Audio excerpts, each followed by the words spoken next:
Dilma se não fosse candidato. Mas seria Dilma com essa visão programática que nós queremos levar o PMDB a propor. Se a Dilma disser, fica tudo como dantes no quartel de Abrantes, se a Dilma montar um comitê eleitoral, uma espécie de um pré-governo de Palocci, Meirelles e banqueiros, eu vou perguntar ao Serra o que é que ele propõe. Se ele propuser uma alteração, eu mudo de posição. Mas a minha preferência é clara, porque eu sou um militante da esquerda brasileira, eu acho que a direita é o egoísmo e individualismo, a esquerda é a generosidade, hoje, concretamente, esta visão de pátria, de nação, a solidariedade a todos os brasileiros na construção de uma proposta nova. Eu acho o PT melhor, nesta circunstância que o PSDB. Mas nós temos que objetivamente saber o que propõe o presidente da República. E o que quer essa gente?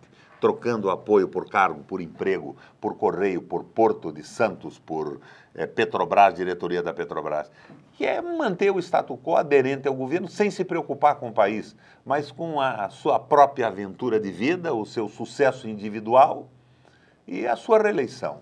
Não, decididamente não. Este caminho nós não podemos aceitar. Governador, voltaremos dentro de pouquíssimo tempo, apenas um break, voltaremos a conversar sobre a sucessão presidencial, sobre a dicotomia Dilma-Serra. Aguarde.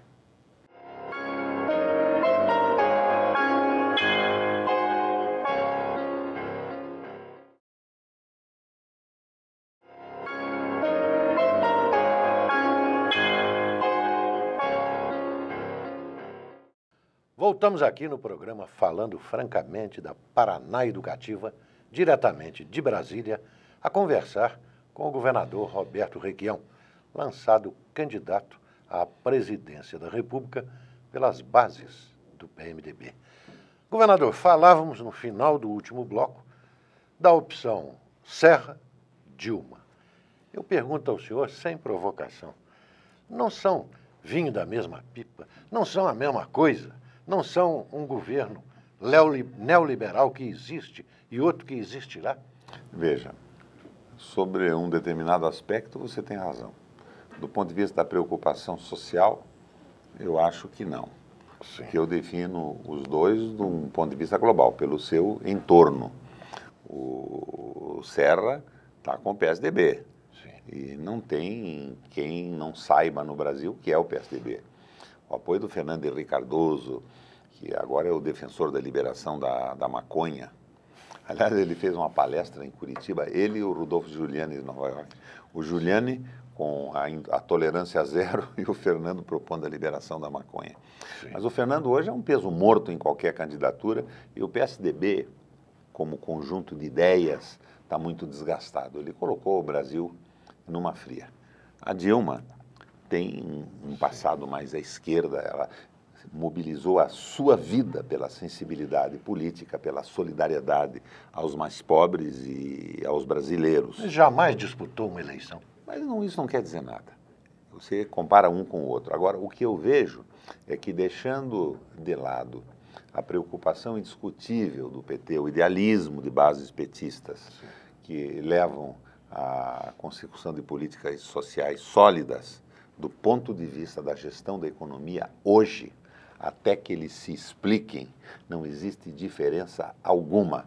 Não vi nenhum dos dois falar sobre o Banco Central, sobre o rompimento com o capital financeiro, a defesa do capital produtivo e do trabalho de uma forma clara, consequente e decidida. Qual é o programa da Dilma?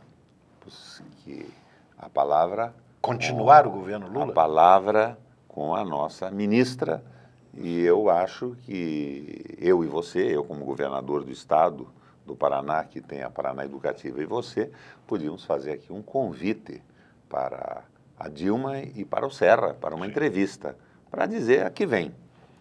Exatamente. Principalmente no ponto de vista da condição da economia.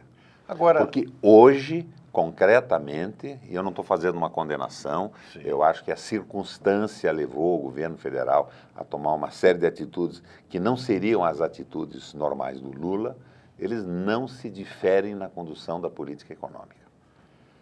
Objetivamente, olhando o quadro hoje, as pesquisas, a Dilma tem chance? Se a eleição for plebiscitária, tem chance, porque daí vai ficar o seguinte, o Lula de um lado e o Fernando Henrique Lugo Cardoso de outro. E daí o povo vai fazer uma comparação de governo. Mas é difícil que isto ocorra. Por quê? Porque o Ciro entra na parada, entra a Marina e entra a Heloísa Helena. Estão indicando o senhor. E entra a Heloísa Helena. E isto significa que, de certa forma, se abre o leque da base inicial que elegeu o presidente Lula. E eu, se o partido entender o que nós estamos fazendo, se as bases se sobrepuserem à estrutura congressual, disputo a eleição também, não em contraposição ao governo Lula, mas propondo um passo firme e decidido à frente em defesa da visão nacional. Governador, vai ser difícil levar adiante a candidatura própria? Nada na minha vida foi fácil, mas nós estamos cumprindo um dever. Estou aqui, o velho Paz de Andrade, nosso presidente de honra, ele não gosta de ser chamado de velho, viu? Mas está com... Antigo. Parece que está com 86 anos já. Ele nega, diz que é 81, protesta. Mas o Paz, que é uma marca do PMDB nacionalista, progressista, o Pedro Simon, nós estamos cumprindo o nosso papel. Que não se diga que não demos ao PMDB a importância de se levantar como partido, superar essa mediocridade congressual e lançar um programa, uma discussão acima de tudo e um candidato a presidente da República.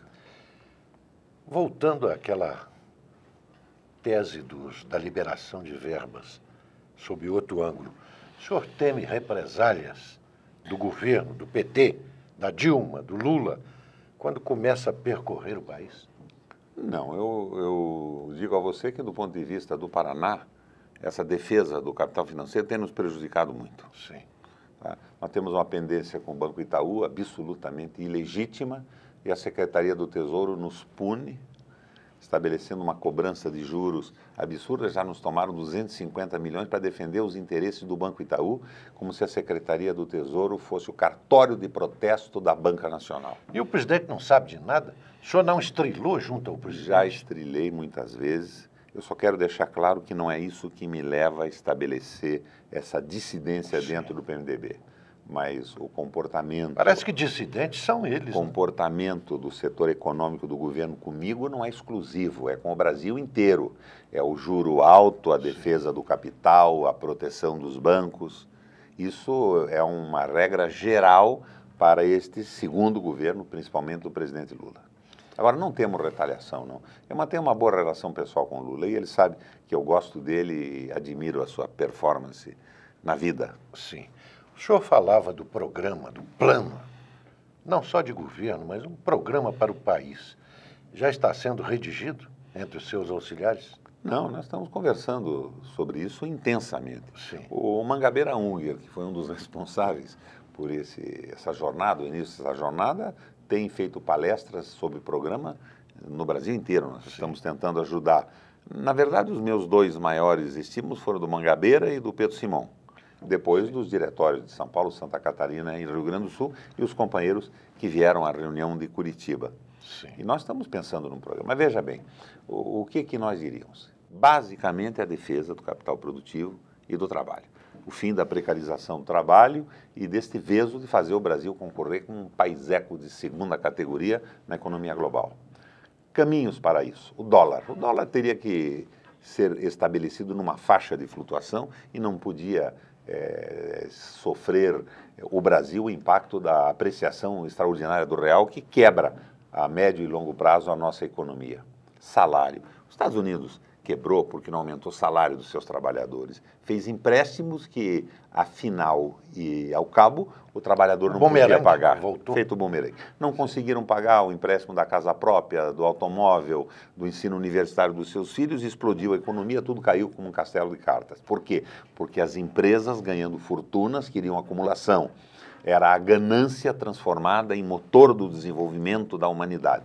Dançou esse processo. Então, nós precisamos de salário. Imposto baixo. Imposto baixo. Esse é o problema, a questão fiscal. O imposto alto serve apenas para o governo brasileiro pagar os rentistas, pagar o financiamento. É o jogo do capitalismo liberal, é o jogo do neoliberalismo. Sim. Então,